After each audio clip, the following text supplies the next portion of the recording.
So karon mapuna, at least sa ka-chance ano kay mo kay kung pag-abot mo pa pag abot ni ma'am. So karon nga PM session nato no. Today ang atong schedule is afternoon lang. Okay, so akong ano no, iingon nga ang atong schedule karon mapuna no is nata sa may East Balabag no, Valencia. So nata sa ilang ano gatindo sa ilang barangay hall. Nga kaning nasa likod nato no atong audience nato after no. So mayo kay ngayon start pa si ma'am.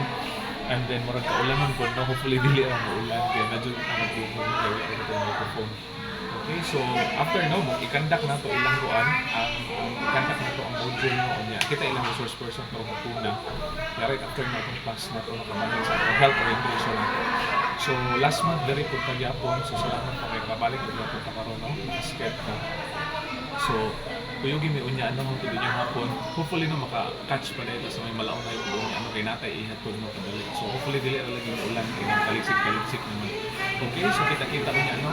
Bye-bye. God bless everyone.